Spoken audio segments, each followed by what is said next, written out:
It's your girl, Professor Cinephile, and today I have a film that is warm and cozy and beautiful.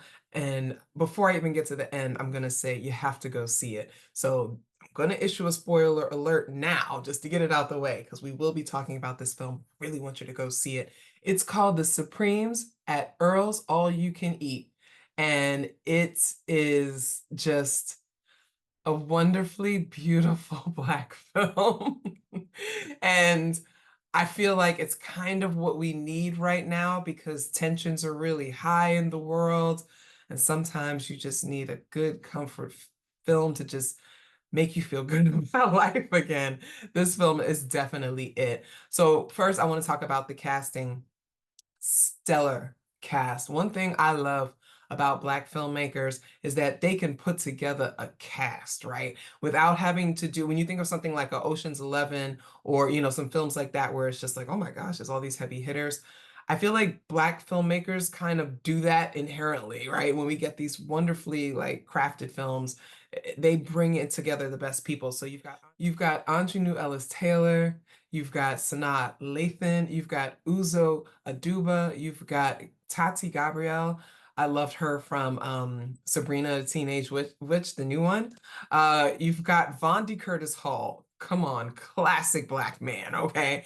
You got Mekhi Phifer, Russell Hornsby, who I'm telling y'all, he is like, he's doing what we wanted Jonathan Majors to be able to continue to do. And then he went to Marvel and then he lost his mind. So I think that that makes room for Russell Hornsby to shine. So I love that he's in this.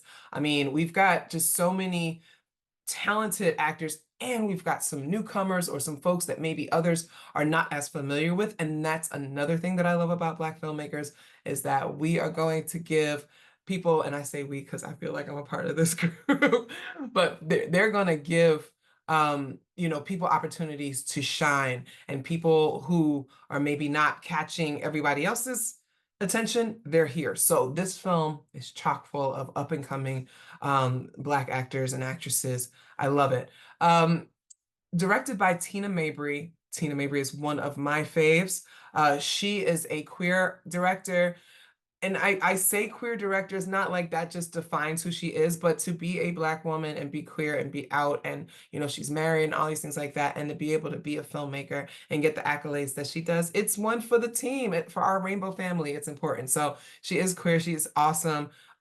She has done a lot. She did a lot of work on Queen Sugar, if you liked that show that was on the OWN network. She did Queen of the South. Like she's got an eye, and I love that, she's the one behind this film. The writers are also her, but also Gina Prince Bythewood. And Gina Prince Bythewood is another knockout Black filmmaker. She made The Woman King. She made Love and Basketball. She's made really great films, and I really enjoy her as well. I got to actually interview her many years ago. Actually, it's got to be at least a decade now, and she's really awesome in her craft and also in the way that she helps other people. So what's the story? You've got these three friends and they're known as the Supremes because, that's just the nickname they got. It is set between the 1960s and the late 1990s. So that's kind of giving you a time frame. It is one of those films that has flashbacks. It goes back in time, it comes to the present, back and forth. I know some people don't actually like films like that. So, if that's not your jam, that's okay. And then, we're getting three different stories, but it's the same story and we're getting these different perspectives, but it really is a story about the testament of friendship, the endurance of like sisterhood that is built out of close friendships. Each one of them has their own traumas that they experience, whether it be with a spouse or a partner or a child or health issues. They each are dealing with something and they've got to be there for each other, right? So this friendship that as we see it, spans over 30 years. And you just, when you put like Uzo and Aunjanue in the same room, like you're gonna get magic. Like these are two of the best actresses of our time. Sanaa Lathan is no slouch, right? She is, I think for Sanaa, she kind of she adds Sanaa to everything. And that's interesting because I think of like an Amira Van, who is like the best supporting Black actress out there, right now. And I think about those folks that kind of add that little something special. And I think Sanaa has this quiet something special about her that she brings to the scenes. I really loved that they had women in their 50s playing women in their 50s, right? Because, Hollywood will always, you'll get someone like a Sanaa Lathan who is over 50 and they'll have her playing like a 35-year-old or a 40-year-old. And it's like, okay, we know that Hollywood stretches, but it's just really nice to see them, one, get the work, but two, have their real images and real bodies being represented. I am getting up there. I'm 45 years old and I'm like young Gen X, but I'm looking for people that are looking like me. The shows that I like the most feature women that are over 40. The movies that I like the most, are the same. So I love that they're catering to a specific demographic while making it appealing to all. So I really loved that.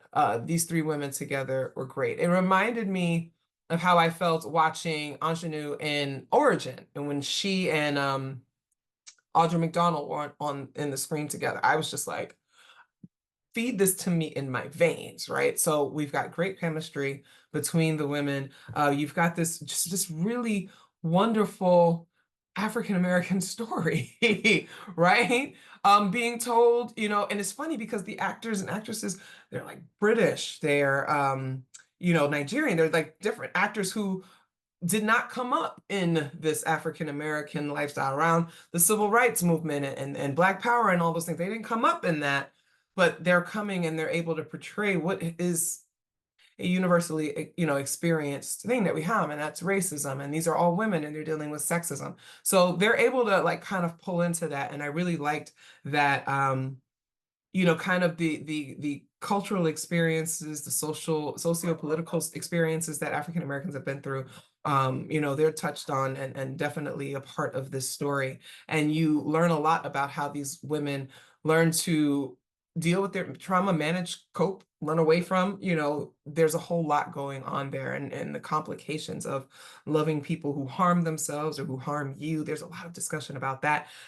I just, my dissertation really focuses on this, and my research really cares about how women, especially mothers, are depicted in these films. And one of the things that I say in my writing is that I think that when Black women are at the helm, when they are the ones, behind the camera, they're the ones who are going to tell the best stories about Black women. And it's unfortunate that the film industry is still as sexist as it is, on top of being racist, because there are these Black women who are just these brilliant filmmakers and storytellers who are not getting an opportunity like some of the men do. And it's shifting now a bit, and I'm happy about it. But Tina Mabry and this film kind of represents like, yo, we could have so much more like this. If you liked The Women of Brewster Place, which was based on the Gloria Naylor, book, you're gonna love this. It's a similar kind of thing. It evokes those same emotions, and it just kind of gets at your heart and your spirit. I really loved it. I'm gonna give this 5 hearts. I would watch it again and again and again. I probably will go and buy the DVD. I don't have a Blu-ray player, but I do have a DVD player. But I'm probably gonna buy it, or I may buy it on Amazon when it streams or what have you, because it's just fantastic. You're gonna go love it. Go see the Supremes at Earl's All You Can Eat.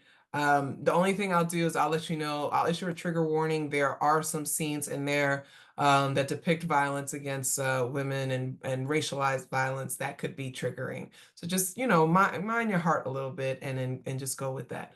But go see this, go see it, go see it. It's on Hulu right now. Hopefully they'll transfer it over to like Prime so we can buy it for those who don't stream, so yeah, enjoy. Until next time.